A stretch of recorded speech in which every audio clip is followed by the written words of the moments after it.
మీరు ఎన్ని చెప్పినా కేసీఆర్ గారు పట్టించుకోవడం లేదు. పైపెచ్చు అంటే మీరు ఉద్యమాలు చేస్తున్నారు, ఉద్యమాలకు స్పందించడం లేదు.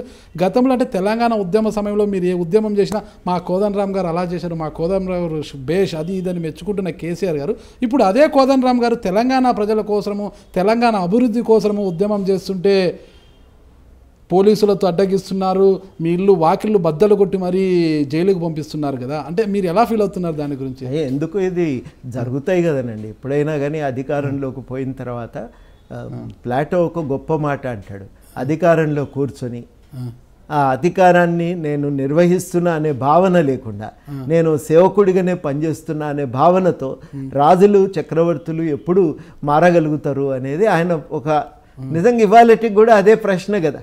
నేను అధికారాన్ని చెలాయిస్తున్నా అనే భావన కాకుండా నేను ప్రజలకు సేవ చేస్తున్నా అనే భావనతో పనిచేస్తే ఈ సమస్యలు రావు. ఆ ప్రజలకు సేవ చేస్తున్నా అనే భావనతో పనిచేస్తే ఈ వైరుధ్యాలు రావు. మేము తప్పు చెప్తుండొచ్చు, చర్చకు మేము సిద్ధం. గవర్నమెంట్ తప్పు చెప్తే తాను సరి చేసుకోవడానికి సిద్ధంగా ఉండాలి. కానీ కాంట్రాక్టర్ల ప్రయోజనాలు బలంగా ప్రభుత్వాన్ని శాసిస్తున్నప్పుడు చర్చ గవర్నమెంట్ సిద్ధపడదు. అయినా పట్టుబడితే ఏం చేస్తారంటే నోరు మూయించే ప్రయత్నం చేస్తారు. ఇగో జరుగుతున్నది అదే. మీడియాను కట్టడి చేస్తారు. 500 కోట్ల అడ్వర్టైజ్మెంట్ బడ్జెట్ ఉంది. ఇదివరకు ఎన్నడూ 100 కోట్లు దాటి లేదు. 500 కోట్ల బడ్జెట్తో పేపర్ అంతటినీ అంతా మీడియాను కొనిపారేయచ్చు, మాట్లాడకుండా నోరు కుట్టేయచ్చు. ఇది చేస్తారు. మనం ఇంకెక్కడైనా ధైర్యం చేసి మీటింగులు పెడితే, నిరసన కార్యక్రమాలు చేస్తే అవకాశం లేకుండా చేస్తారు. అయినా తెగించి మాట్లాడటం మొదలు పెడితే అరెస్ట్ చేస్తారు. పొగిడిన నోటితోనే మిమ్మల్ని జైలుకు పంపిస్తుంటే, పోలీసులతో బందూకులతో మిమ్మల్ని అడ్డగిస్తుంటే ఎలా ఉంటుంది మీకు? ఎట్లా ఉంటుందండి ఇవన్నీ తెలియని వాళ్ళమైతే బాధపడతాం. అయ్యో నా మిత్రుడు ఇట్లా చేసేయని అనుకుంటాం. ఆయన అధికారంలోకి పోయిండు, మేము బయట ఉండి ప్రశ్నిస్తున్నాం. ఇప్పుడు మీ నోటితోనే మిత్రుడు అన్నారు, కలిసిమెలిసి ఉద్యమంలో పోరాటం చేశారు. అయితే ఈరోజు మీ మిత్రుల మధ్య ఎందుకు ఈ వైరం వచ్చింది?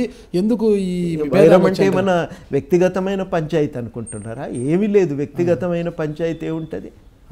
అవి అట్లాంటివి ఏం లేవు. వాళ్ళ ఇంట్లో మేము భోజనం చేసినాం అవన్నీ మర్చిపోతామా? వారి సతీమణి గారు ఎన్నిసార్లు పోయినా వెసుక్కోకుండా పెట్టిన భోజనం అవన్నీ మేము మర్చిపోతామా? చాలా అద్భుతంగా పక్కన ఉండి భోజనం పెట్టిన విషయాలు మర్చిపోతామా? వ్యక్తిగతంగా ఉండే ఆ పరిచయాలు, ఆ మాట్లాడుకున్న విషయాలు అవి వేరు. కానీ లక్ష్యాలకు సంబంధించిన విషయాల్లో వైరుధ్యాలు వచ్చినప్పుడు మనం చాలా సమస్యలు వస్తాయి. ఆ లక్ష్యాల విషయంలో మనం ఎటు నిలబడతామనేది తెలుసుకోవాల్సిన సందర్భం వచ్చినప్పుడు వెనక ముందు ఇక అప్పుడు మిత్రుత్వాలు బంధుత్వాలు అడ్డం రావు కదా.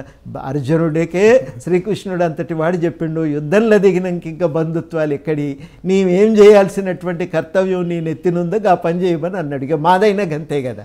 మా కర్తవ్యం ఏందో మేము చేయాల్సిన వాళ్ళమే కానీ ఎదుటివాడు మిత్రుడు బంధువు అంటే ఆలోచిస్తే కుదరదు. ఆయనకైనా అంతే. ఆయన కుర్చీలో కూర్చున్నాడు, కుర్చీని కాపాడుకోవాలి, అది ఆయన ధర్మం.